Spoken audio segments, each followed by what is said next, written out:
दोस्तों नमस्कार। एक तरफ जहां भारत को लेकर अमेरिका एक के बाद एक बड़े ऐलान कर रहा है, वहीं अब भारत के लिए रूस और सऊदी अरब भी आपस में टकराते हुए दिख रहे हैं। दरअसल पश्चिमी देशों की ओर से लगाए गए आर्थिक प्रतिबंधों के कारण रूस भारत को रियायती कीमतों पर भारी मात्रा में कच्चा तेल निर्यात कर रहा है। समाचार एजेंसी ब्लूमबर्ग ने कहा है कि रूस जिस तरह से एशियाई ऑयल मार्केट में अपना दबदबा बना रहा है, वो सीधे सीधे सऊदी अरब के लिए खतरे की घंटी है। ऑयल इंडस्ट्री एक्सपर्ट पाल सके के अनुसार एशियाई बाजारों में रूस की एंट्री की वजह से सऊदी अरब भी अपने तेलों की कीमतों को कम करने में लगा है। सऊदी अरब के ऊर्जा मंत्री अब्दुल अजीज बिन सलमान ने शॉर्ट सेलर को इकोनॉमी बैन करने की चेतावनी दी है, लेकिन यह क्लियर नहीं किया कि अगर कोई देश कम कीमत पर तेल बेचता है तो उस पर क्या कार्रवाई की जाएगी। इस चेतावनी के बाद सऊदी अरब की तेल की कीमतों में थोड़ी तेजी भी देखने को मिली। पाल सके ने ब्लूमबर्ग से अपनी बातचीत में कहा कि सच पूछो तो मुझे नहीं पता कि सऊदी अरब छोटे मोटे सट्टेबाजों से इतना चिंतित क्यों है। मेरे कहने का मतलब ये है कि आप इन शॉर्ट सेलर्स पर निगरानी रख अपनी समस्या को थोड़े समय के लिए हल के रूप में देख सकते हैं, लेकिन मूल समस्या तो पूरे तेल बाजार संतुलन में है। असली मुद्दा तो ये है कि क्या सऊदी अरब एशियाई देशों को तेल बेचने से रूस को रोक सकता है, क्योंकि रूस जो कर रहा है वो सऊदी अरब के लिए खतरा है। रूस अपना तेल एशियाई देशों को रियायती कीमतों पर निर्यात कर रहा है, जो पारंपरिक तौर पर एशिया के प्रमुख तेल निर्यातक देश सऊदी अरब के तेल की प्रीमियम कीमत को कम कर रहा है। मार्केट शेयर और कंपटीशन के मामले में ये डील उससे भी बड़ी है जितना लोग इसे एप्रिसिएट कर रहे हैं। जबकि रूसी राष्ट्रपति व्लादिमीर पुतिन और सऊदी क्राउन प्रिंस मोहम्मद बिन सलमान के बीच अच्छे संबंध हैं। अब ये स्पष्ट नहीं है कि क्या दोनों देशों के तेल मंत्रियों के रिश्ते बेहतर हैं या नहीं। आपको बता दें कि दो तेल दिग्गजों के बीच तेल निर्यात को लेकर मची होड़ का मुख्य कारण सऊदी अरब के तेल मार्केट में रूस की एंट्री है। रूस यूक्रेन युद्ध से पहले रूस अपना तेल मुख्यतः यूरोप के देशों को निर्यात करता था, वहीं सऊदी अरब एशियाई देशों का बड़ा सप्लायर था। भारत व चीन उसके बड़े खरीदारों में शामिल थे,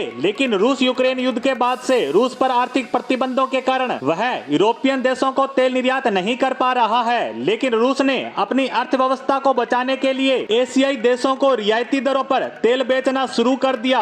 एशियाई देशों के मार्केट में रूस के कच्चे तेल का शेयर किस तेजी से बढ़ रहा है, इसका अंदाजा इस बात से भी लगाया जा सकता है कि रूस यूक्रेन युद्ध से पहले भारत के ऑयल मार्केट में रूस का योगदान 1% से भी कम था, लेकिन वर्तमान समय में यह ईरान, इराक, सऊदी अरब और यूएई जैसे देशों को पछाड़ते हुए 33% के करीब जा पहुंचा है। खैर, इस बात के बहुत कम संकेत मिले हैं कि रूस एशिया पर अपनी निर्भरता को फिलहाल कम करेगा, क्योंकि हाल ही में रूसी प्रधानमंत्री अलेक्जेंडर नोवेक ने कहा था कि आने वाले दिनों में रूस चीन की ऊर्जा जरूरतों का 40% आपूर्ति कर सकता है। वहीं भारत का रूस से तेल निर्यात अपने ही रिकॉर्ड तोड़ता जा रहा है, जिस पर आने वाले समय में भी बढ़ती रफ्तार से जारी रहने की संभावना जताई जा रही है। अब देखने वाली बात है कि क्या सऊदी अरब भी अपने तेल की कीमतों में कमी कर इस दौड़ में शामिल होगा या रूस का दबदबा एशियाई देशों में अभी बना रहेगा। इसी के साथ हमारी आज की पोस्ट को यहीं विराम देते हैं। धन्यवाद।